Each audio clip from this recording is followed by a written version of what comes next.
2025년 새벽, 짙게 깔린 어둠. 그 고요를 깨운 건 우리에게 걸려온 한 통의 전화였습니다. 유튜브에 그 어쩔 수 없는 유나라고 있는데 되게 이상한 유튜버거든요. 유튜버 어쩔 수 없는 유나에 대해 조사해달라는 제보자. 그런데 제보 내용에 어딘가 석연치 않은 부분이 있었습니다. 유튜브 시작한 지가 1년이 넘었는데 개인정보를 하나도 안 밝혀요. Q&A도 하겠다고 하고 안 하고 이 사람 취재 좀 해주셔야 될 것 같아요. 생일도 가족관계도 알려지지 않았다는 유튜버 어쩔 수 없는 유나. 심지어 유튜버의 필수 관문인 Q&A마저 피하고 있다고 했습니다. 특히 구독자이자 어쩔 수 없는 유나의 초등학교 동창은 우리에게 놀라운 이야기 하나를 들려주었습니다. 아니 어쩔 수 없는 유나가 자기 유튜브에서 자기 친구, 가족, 사생활 아무것도 얘기 안 했다면서요. 저는 어쩔 수 없는 유나의 사생활을 모두 알고 있습니다. 그녀의 정체는 무엇일까? 우리는 그녀에 대해 조금 더 자세히 알아보기로 했습니다. 정말 특이한 아이였습니다. 정말 지나갈 때부터 눈에 딱 띄었어요. 저랑 큰 공통점이 있는데요. 머리가 엄청 커요. 어쩔 수 없는 유나는 어두운 걸 좋아합니다. 그냥 어두운 거라면은 그냥 킁킁거리면서 다 찾아가는 그런 친구예요. 정말 심연의 그 악의 그 더러운 것들 있잖아요. 그런 거 엄청 좋아해요. 실제 성격이요? 진짜 털털하고 정말 뭐 음식 잘 사주고 그리고 진짜 웃겨요. 정말 웃긴데 너무 안타까워요. 그 영상에 얘 그 웃김이 잘 안 담겨요. 근데 그 이유는 제가 정확히 알고 있어요. 그게 방송용이 아니에요. 1년 전인 2024년, 그녀는 1점대 리뷰 영상으로 유튜브 세계에 발을 들였습니다. 그런데 말입니다. 어쩐지 이상한 점이 눈에 띕니다. 그녀의 일상과 개인정보를 담은 영상은 찾아볼 수 없단 것입니다. 그녀의 진짜 얼굴은 무엇일까? 우리는 어쩔 수 없는 유나를 찾아가 보기로 결정했습니다. 그녀의 거주지는 서울 신촌. 그녀는 벌써 2년째 이곳에 살고 있다고 했습니다. 누구세요? 혹시 어쩔 수 없는 유나님 저요? 아닌데요? 머리 크기가 유나님이랑 똑같으신데? 취재진의 촬영을 거부하는 어쩔 수 없는 유나.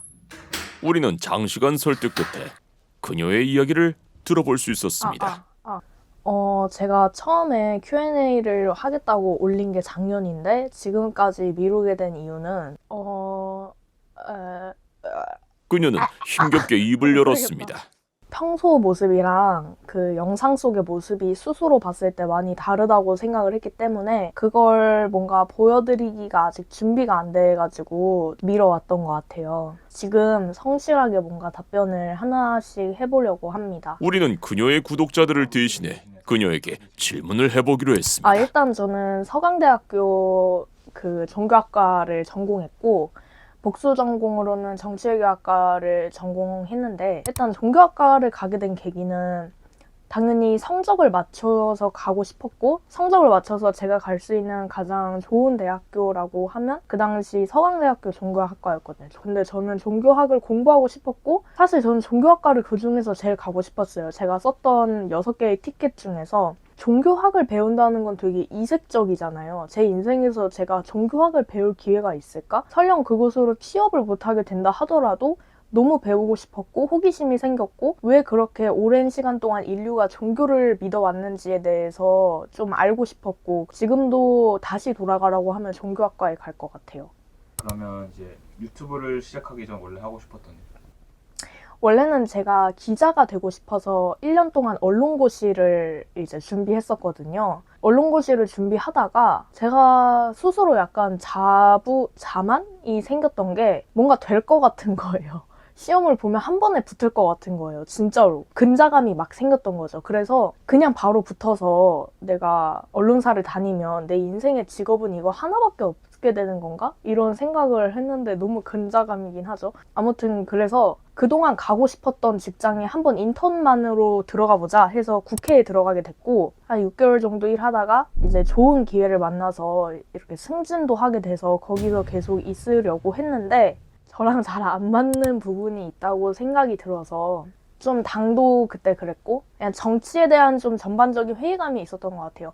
저는 제가 생각한 정치는 국민 앞에서는 싸우더라도 왜냐면 정치는 원래 싸우는 거거든요. 싸워서 그 집단의 이해관계나 이런 것들을 조율하고 내가 받을 수 있는 이득을 최대한 가지고 오는 게 정치라고 생각하지만 그 물밑에서는 되게 치열한 협상이 함께 이루어져야 되는데 지금 국회의 정치는 정말 혐오와 그런 갈등으로 되게 점철되어 있어요. 저희 보좌관님께 물어본 적이 있었거든요. 국회가 이렇게 사이가 안 좋아요, 원래? 이 과거에도 이렇게 사이가 안 좋았어요? 라고 보좌관님께 여쭤봤는데 그분이 굉장히 베테랑 보좌관님이셨거든요. 근데 저한테 이렇게 안 좋았던 적은 처음이다. 그분이 거의 20년 동안 국회에 계셨던 분인데 그렇게 말씀을 하셨어요. 그 정도로 지금 사이가 되게 안 좋고 저는 그거에서 많이 피로감을 느꼈던 것 같아요. 질문이 뭐였죠? 원래 하고 싶었던 일. 네, 원래 하고 싶었던 일은 기자였고 그러니까 아무튼 저의 꿈은 계속 정치와 언론 이쪽에서 있었던 것 같아요. 제가 근데 기자가 왜 되고 싶었냐면 저는 종군 기자가 되고 싶었거든요. 아주 어렸을 때부터 아빠랑 초등학교 4학년 때 퓰리처상 전시관을 갔었는데 그때 마치 하늘에서 막 뜻이 내려온 것처럼 그런 경험을 했던 것 같아요. 아, 내가 종군 기자가 되어야겠구나. 영어를 유창하게 잘하게 된 계기가 무엇인가요? 영어를 좋아하긴 하는데 막 남들 앞에서 내가 영어를 잘해라고 말할 정도는 아니고 영어를 좋아하고 잘하는 것처럼 보이는 것 같아요, 솔직히. 근데 제가 영어를 잘 한다고 생각해 주시는 이유는 제가 영상을 만들어 둔 게 있거든요. 그래서 그 영상을 한번 보고 오시면 좋을 것 같고 인생 좌우명이 뭔지. 제 인생 좌우명은 인생사 최용지마예요. 어떤 일이 나쁘다고 생각했는데 그 일로 좋은 일이 생길 수 있고 좋은 일이라고 생각했는데 그걸 계기로 나쁜 일이 생길 수도 있다. 매 순간에 이렇게 속박되지 말고 더 미래를 보면서 판단하고 그렇게 살고 싶다라고 생각을 해서 인생사 세용지마 이게 저의 좌우명입니다. 촬영 PD랑은 무슨 사이인가요? 촬영 PD랑은 좋은 사이예요. 저는 제가 되게 좋은 가정에서 자랐다고 생각하거든요. 되게 부유하진 않았지만 필요한 것들은 다 얻을 수 있고 제가 굶는 이유는 다이어트 때문이거나 뭐 엄마랑 싸웠거나 이 정도밖에 안 되는 그런 되게 풍요롭게 살았다고 생각하는데 이렇게 사회에 나와보니까 제가 당연하게 생각했던 것들을 누리지 못하고 사는 사람들이 많다고 생각이 들었어요. 그래서 앞으로 평생 그냥 사회에 도움이 필요한 사람들 곁에서 할 수 있는 일을 하고 싶다는 생각이 있고 그런 맥락에서 제가 여태까지 가지고 싶었던 직업들이 다 비슷한 맥락인 것 같아요. 종군 기자도 그렇고 뭐 국회에서 일하는 것도 그렇고 결국 제가 아니라 외면받는 사회적 소수자들을 위해서 일하고 싶다라는 생각이 있어서 그게 저의 인생 계획이고 앞으로 저의 유튜브 방향도 좀 그런 부분들을 조명하면서 촬영하지 않을까. 제일 좋아하는 책은? 제가 제일 좋아하는 책은 하나는 헤르만 헤세의 데미안이라는 책이고 또 하나는 그 김동리의 영마 이 책 두 권을 제일 좋아해요. 제 인생의 가치관을 바꾼 책이라서 되게 좋아하는데 제 이름에 대해서 물어보시는 분들이 되게 많더라고요. 왜 어쩔 수 없는 윤화인가? 일단 제 본명은 지윤영인데 그 사주를 봤는데 제가 그 오행 중에 불이라는 속성이 사주에 없대요. 그래서 불이 없으면 내 이름에 윤영 대신 불화자를 써서 윤화로 하자 이렇게 해서 만들어진 이름이고 어쩔 수 없는 이란 뜻은 제가 무언가를 살면서 선택하거나 어떤 판단을 했을 때 누가 그 이유를 물어보면 그냥 어쩔 수 없었다라고 답하는 게 저의 인생의 모토이기도 해요. 그러니까 뭔가 모든 것에 이유를 갖다 붙이지 말고 그냥 흘러가는 대로 사는 사람의 입에서 나올 만한 말이 어쩔 수 없다라는 말이잖아요. 그냥 어쩔 수 없었다, 모든 게. 그렇게 생각하다 보니 가명이 그렇게 나왔습니다. 맥날에서 뭐 드시나요? 맥도날드 질문이 왜 이렇게 많아요? 맥도날드 질문 진짜 많이 받았는데 저 맥도날드 엄청 좋아하고 요새는 이제 저속노화 식단을 하고 있어서 좀 많이 줄이긴 했는데 맥도날드 그 제가 고르는 메뉴들이 있어요. 근데 그 에그 불고기 버거가 사라진 건 맥도날드의 굉장히 큰 실책이라고 생각하고 제가 이걸 본사에 좀 편지를 쓰려고 하거든요. 에그 불고기는 맥도날드가 보여줄 수 있는 최고의 퍼포먼스였는데 그걸 이제 안 판다는 게 저 굉장히 잘못된 선택이라고 생각하고 일단 맥너겟 세트 추천드리고 토네이도 쿠키앤크림 진짜 맛있거든요. 그리고 맥모닝 먹을 때 핫케이크 꼭 드세요. 핫케이크를 이렇게 버터를 깐 다음에 시럽을 올리고 이렇게 네모나게 잘라서 먹으면 좋아요. 영상 아이디어는 누가 낸 건가요? 보통은 다 제가 내는데 저는 반드시 아이디어를 모든 제 주변 사람들께 한번 검토를 받거든요. 이 아이디어가 사회적으로 용인될 수 있는 컨텐츠인가에 대해서 많이 얘기하는 것 같아요. 유튜브를 본업으로 계속 하실 건가요? 지금은 제가 사실 로스쿨도 준비하면 좋겠다라고 속으로 생각하고 있는데 공부가 잘 안 돼서 그거는 좀 지금 약간 지지부진한데 잘 모르겠어요. 뭐 흘러가는 대로 살다 보면 제가 무언가를 하고 있지 않을까 싶어요. 재테크에 관심이 있으신가요? 만약 하신다면 어떤 걸 투자하고 계신가요?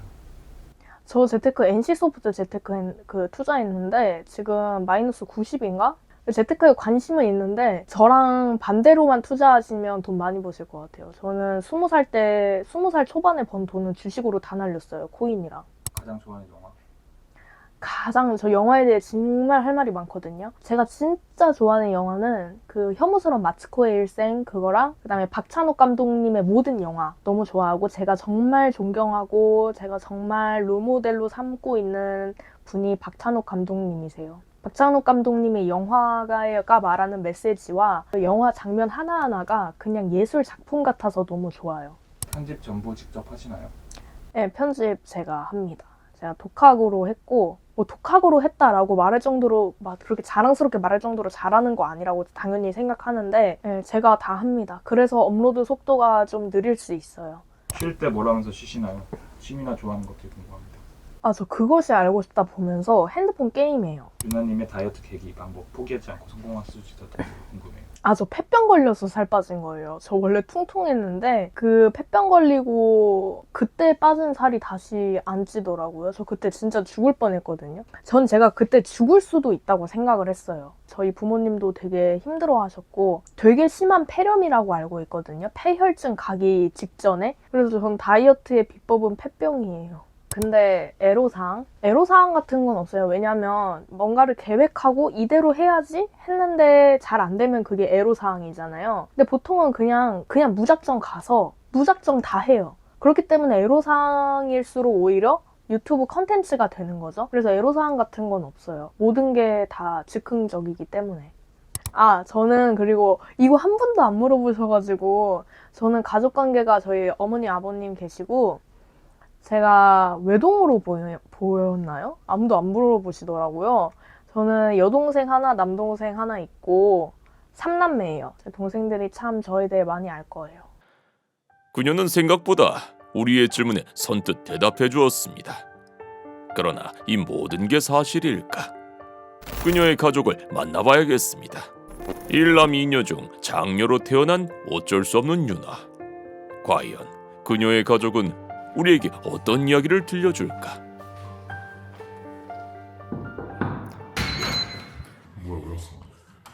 안녕하세요. 저희 취재하러 왔는데요. 그런데 말입니다. 우리를 반긴 건 그녀의 남동생이었습니다. 그러나 어쩐 일인지 촬영을 거부하는 그녀의 남동생. 5만 원 줄게, 5만 원. 우리는 또 치열한 설득 끝에 그녀의 남동생과 인터뷰해 볼 수 있었습니다. 일단은 누나가 예전부터 저를 많이 괴롭혔었거든요. 예를 들면 침대에서 저를 깔아뭉갠다거나 아니면 베란다에 가둔다거나. 제가 5살 때 일이었는데 누나가 저를 가지고 영상을 찍고 편집을 해서 공포 영화를 만들었었거든요. 근데 제가 귀신 역할이었어요. 근데 영상은 진짜 잘 만들었었어요. 막 제가 흑백 처리돼서 갑자기 나타난다거나 제 사지가 갑자기 찍힌다던가 그럼 좀 5만 원 줘. 유년 시절부터 영상을 만들어 왔다는 어쩔 수 없는 유나. 어쩌면 그녀는 유튜버가 될 운명이었을지도 모릅니다. 우리는 그녀의 영상을 보며 한 가지 궁금증이 생겼습니다. 영상마다 위험한 곳을 방문하는 그녀. 두려움은 없는 걸까? 그녀에게 질문을 해봐야겠습니다. 가장 하기 싫었던 콘텐츠가 있었나요? 저는 가장 하기 싫은 컨텐츠나 가장 힘들었던 컨텐츠라고 하면 무서운 사람이나 귀신이나 이런 것보다 더 무서운 게 고양이거든요. 저는 고양이가 있는 곳에서 촬영을 해야 된다고 하면 정말 못하겠고 너무 힘들고 정말 무서워요. 그 이름을 말하는 것도 무서워요. 고응응이라고 말하는 것도 무서울 정도로 앞으로도 제가 정말 좋은 촬영 장소를 찾아서 거기서 촬영을 할 수 있고 이게 대박 날 거야 라는 보증이 돼 있어도 그곳에 고양이가 있으면 저는 포기할 것 같아요. 우리는 그녀의 구독자로부터 한 가지 알게 된 사실이 있습니다. 그것은 바로 그녀의 컨텐츠를 따라하는 사람이 늘었다는 것. 어쩔 수 없는 유나는 이에 대해 어떤 생각을 하고 있을까? 저도 그걸 알고 있고 많은 분들이 연락 진짜 많이 주시고 그리고 제 지인분들도 정말 종종 카톡으로 링크를 보내주세요. 너를 따라한 것 같아 이러면서 저는 그 영상들을 사실 보진 않거든요. 보진 않고 따라한다는 말은 사실 잘못된 말이라고 생각해요. 왜냐하면 그 컨텐츠가 저의 것만도 아니고 원래 해외에서 유행했던 컨텐츠를 제가 한국에서 그냥 한 거기 때문에 누구의 소유다 이렇게 생각하진 않거든요. 근데 가끔 저도 사이비나 뭐 이런 저의 자체 컨텐츠들이 있다고 생각하거든요. 제가 외국에서 벤치마킹 한 게 아니라 따라한 게 아니라 제가 이제 아이디어를 내서 만든 것에 대해서도 가끔 유튜브에 그거 컨텐츠를 쓰시는 분들도 계신 걸 알고 있는데 제가 이랬으면 기분이 나빴을 것 같아요. 제가 제 컨텐츠와 유튜브에 자신이 없었으면 기분이 나빴을 것 같아요. 왜냐면 나는 이걸로 먹고 살아야 되는데 더 다른 컨텐츠가 없는데 사람들이 다 이걸 해버리면 어떡하지? 근데 저는 기분이 나쁘지 않아요. 왜냐면 저는 제 컨텐츠에 자신이 있거든요. 저는 계속 새로운 걸 보여드릴 준비가 됐고 그 어떤 유튜브에서도 해외에서도 하지 않았던 컨텐츠들을 준비하고 있고 그런 것들을 생각하고 있기 때문에 저는 자신이 있습니다. 그래서 그걸로 기분이 나쁘거나 그렇진 않고 다들 열심히 해서 서로 좋은 경쟁을 하게 되었으면 좋겠어요. 전 자신이 있습니다. 앞으로 하고 싶은 컨텐츠가 많다는 그녀. 그녀는 앞으로 어떤 영상을 올리고 싶은 걸까? 그래서 저는 그냥 자신이 있다는 말씀을 드리고 싶었어요. 저는 정말 자신이 있고 늘 새로운 컨텐츠로 놀래게 해드리되 그게 구독자분들께 불편함으로 이어지지 않도록 늘 조심하고 저의 도덕 기준을 잘 세워서 한번 연구해 보도록 하겠습니다. 감사합니다. 어쩔 수 없는 유나는 구독자들에게 고마운 마음뿐이라고 말했습니다. 지금의 그녀를 만든 것은 오로지 구독자들이라고 강조했습니다. 유튜브에 자신이 있다는 어쩔 수 없는 유나. 과연 그녀는 유튜브 세계에 어떤 발자국을 남기게 될까?